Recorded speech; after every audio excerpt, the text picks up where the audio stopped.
ಮೋದಿಯ ಜೊತೆಗೆ ಇವತ್ತು ಸರಿಸುಮಾರು 49 ಮಂದಿ ಮಂತ್ರಿಗಳಾಗಿ ಪ್ರಮಾಣ ವಚನವನ್ನು ಸ್ವೀಕಾರ ಮಾಡ್ತಾರೆ ಅನ್ನೋ ಲೆಕ್ಕಾಚಾರ ಇದೆ.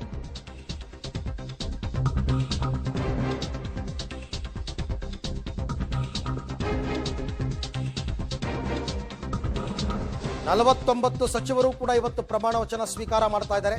ಬಿಜೆಪಿಯಿಂದ 37, ಮಿತ್ರಕೂಟದ 12 ಸಂಸದರಿಗೆ ಈಗ ಮಂತ್ರಿಗಿರಿಯ ಭಾಗ್ಯ ಒಲಿದಿದೆ.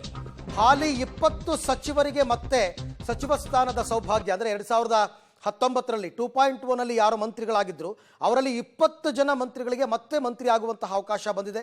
ಸೋಮಣ್ಣ ಸೇರಿದಂತೆ 7 ಹೊಸ ಸಂಸದರಿಗೆ ಸಚಿವ ಸ್ಥಾನ ಲಭ್ಯವಾಗ್ತಾ ಇದೆ. ರಾಜ್ಯಸಭೆಯ 6 ಮಂದಿಗೂ ಕೂಡ ಸಚಿವ ಸ್ಥಾನ ಸಿಗುತ್ತಾ ಇರತಕ್ಕಂಥದ್ದು ಈಗ ಗೊತ್ತಾಗ್ತಾ ಇದೆ. ನಮ್ಮ ರಾಜ್ಯದಿಂದಲೂ ಕೂಡ ಈಗ ಸೋಮಣ್ಣ ಮೊದಲ ಬಾರಿಗೆ ಸಂಸದರಾಗಿ ಆಯ್ಕೆಯಾಗಿರ್ತಕ್ಕಂಥದ್ದು, ಮೊದಲ ಬಾರಿ ಸಂಸದರಾಗಿಯೇ ಅವರೀಗ ಸಚಿವರಾಗ್ತಾ ಇರ್ತಕ್ಕಂಥದ್ದು ಒಂದು ರೀತಿಯಲ್ಲಿ ಆ ಭಾಗದ ತುಮಕೂರು ಭಾಗದ ಜನ ನಿಜಕ್ಕೂ ಕೂಡ ಖುಷಿ ಪಡ್ತಾ ಇರ್ತಕ್ಕಂಥ ವಿಚಾರ. ನಾನು ಆಗಲೇ ಹೇಳ್ತಾ ಇದ್ದೆ, ಮೋದಿ ಸಂಪುಟದಲ್ಲಿ ಇದ್ದ 20 ಮಂದಿ ಹಾಲಿ ಸಚಿವರಿಗೆ ಅವ್ರಿಗೂ ಕೂಡ ಮತ್ತೆ ಮಂತ್ರಿಗಿರಿ ಸಿಗ್ತಾ ಇದೆ. ಈ ಹಿಂದೆ ಯಾರು ಮಂತ್ರಿಯಾಗಿ ಕೆಲಸ ಮಾಡಿದ್ದಾರೆ ಅವರು.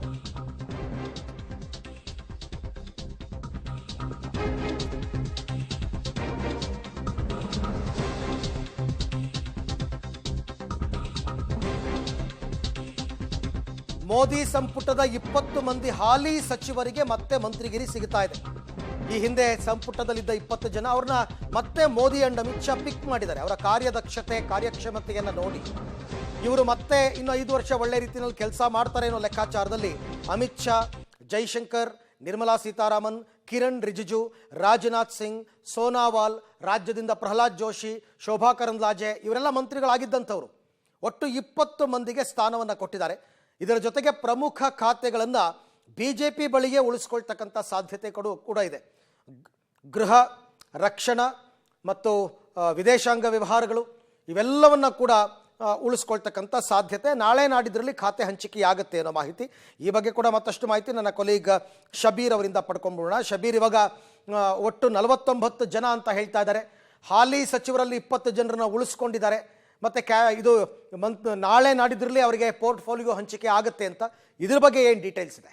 ಅರವಿಂದ್, ಈಗಾಗಲೇ 49 ಜನ NDA ಒಕ್ಕೂಟದ ಮೈತ್ರಿ ನಾಯಕರು ಸೇರಿ 49 ಜನ ಪ್ರಮಾಣ ವಚನ ಸ್ವೀಕಾರ ಮಾಡ್ತಿದ್ದಾರೆ. ಬಹುತೇಕ ಈಗ 20 ಜನ ಹಿರಿಯ ನಾಯಕರು, ಅಂದ್ರೆ ಬಿಜೆಪಿಯಲ್ಲಿರುವಂತಹ ಹಿರಿಯ ನಾಯಕರು ಪ್ರಮಾಣ ವಚನವನ್ನು ಕೂಡ ಸ್ವೀಕಾರ ಮಾಡ್ತಾ ಇರುವಂತದ್ದು. ಬಹುತೇಕ ಅವರಿಗೆ ಅದೇ ಖಾತೆಗಳು ಮುಂದುವರಿಸುವಂತ ಸಾಧ್ಯತೆಗಳನ್ನ ಕೂಡ ನಾವು ನಿರೀಕ್ಷೆ ಮಾಡಬಹುದು.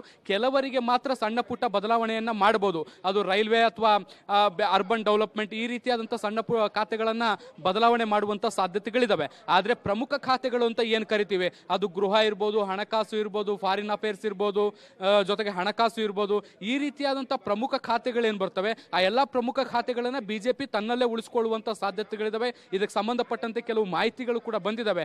ಬಿಜೆಪಿ ತನ್ನ ಹಿಡಿತವನ್ನ ಸರ್ಕಾರದ ಮೇಲೆ ಇಟ್ಕೊಳ್ಳುವಂತ ದೃಷ್ಟಿಯಿಂದ ಮತ್ತೆ ಆಡಳಿತವನ್ನ ಸುಗಮಗೊಳಿಸುವಂತ ದೃಷ್ಟಿಯಿಂದ ಪ್ರಮುಖ ಖಾತೆಗಳನ್ನ ತನ್ನಲ್ಲೇ ಇಟ್ಕೊಂಡು ಇತರೆ ಪ್ರಮುಖ ಖಾತೆಗಳನ್ನ NDA ಒಕ್ಕೂಟದಲ್ಲಿರುವ ಮೈತ್ರಿ ಪಕ್ಷಗಳಿಗೆ ಕೊಡಬಹುದು ಅನ್ನುವಂತ ಮಾಹಿತಿಗಳು ಲಭ್ಯ ಆಗ್ತಾ ಇರುವಂತದ್ದು.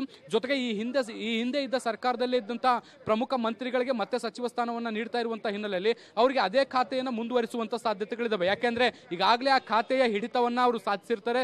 ಜೊತೆಗೆ ಏನು ನಡೀತಾ ಇದೆ, ಏನು ನಡೀತಾ ಇಲ್ಲ, ಯಾವ ಕೆಲಸ ಆಗ್ಬೇಕಾಗಿದೆ, ಯಾವ ಕೆಲಸ ಎಲ್ಲಿಗೆ ನಿಂತಿದೆ ಅನ್ನುವಂಥದ್ರ ಸಂಪೂರ್ಣವಾದಂತ ಖಾತೆಯ ಮಾಹಿತಿ ಇರುತ್ತೆ. ಹೀಗಾಗಿ ಅದನ್ನು ಹೊಸಬರಿಗೆ ಕೊಟ್ರೆ ಅವರು ಅದನ್ನ ಅರ್ಥ ಮಾಡಿಕೊಂಡು ಮತ್ತೆ ಮುಂದುವರಿಲಿಕ್ಕೆ ಮತ್ತಷ್ಟು ಸಮಯಾವಕಾಶ ಹಿಡಿಯುವಂತ ಸಾಧ್ಯತೆಗಳಿರುವಂತಹ ಹಿನ್ನೆಲೆಯಲ್ಲಿ ಈಗಾಗಲೇ ಪ್ರಮುಖ ಸಚಿವರು ಅನುಭವಸ್ಥರು ಏನಿದ್ದಾರೆ ಅವರನ್ನ ಅದೇ ಖಾತೆಯಲ್ಲಿ ಮುಂದುವರಿಸಿ ಈ ಬಾರಿ ಹೊಸದಾಗಿ ಸಂಪುಟಕ್ಕೆ ಯಾರೆಲ್ಲ ಸೇರಿದ್ದಾರೆ ಅವರಿಗೆ ಬೇರೆ ಬೇರೆ ಖಾತೆಗಳನ್ನು ಹಂಚಿಕೆ ಮಾಡುವಂತ ಸಾಧ್ಯತೆಗಳು ಇದಾವೆ ಅನ್ನುವಂಥ ಮಾಹಿತಿಗಳು ಬರ್ತಿದಾವೆ. ಹೀಗಾಗಿ ಗೃಹ ಖಾತೆ ಇರ್ಬೋದು, ಹಣಕಾಸು, ವಿದೇಶಾಂಗ ಸಚಿವಾಲಯ, ರಕ್ಷಣೆ ಈ ರೀತಿಯಾದಂತಹ ಏನಿದಾವೆ ಅವೆಲ್ಲವೂ ಕೂಡ ಬಿಜೆಪಿ ಹಿರಿಯ ನಾಯಕರ ಪಾಲಾಗುವಂತ ಸಾಧ್ಯತೆಗಳು ದಟ್ಟವಾಗಿದ್ದಾವೆ. ಇದನ್ನು ಹೊರತುಪಡಿಸಿ NDA ಒಕ್ಕೂಟದಲ್ಲಿರುವಂತಹ ಕೆಲವು ಪ್ರಮುಖ ನಾಯಕರಿಗೂ ಕೂಡ ಮಹತ್ವದ ಖಾತೆಯನ್ನು ಕೊಡುವಂತ ಸಾಧ್ಯತೆಗಳಿದಾವೆ. ಪ್ರಮಾಣ ವಚನ ಕಾರ್ಯಕ್ರಮ ಮುಗಿದ ಬಳಿಕ ಬಹುಶಃ ನಾಳೆ ಯಾರಿಗೆ ಯಾವ ಸಚಿವ ಸ್ಥಾನ ಅನ್ನುವಂಥದ್ದು ನಾಳೆ ಘೋಷಣೆ ಆಗುವಂತ ಸಾಧ್ಯತೆಗಳು ಕೂಡ ಇದಾವೆ.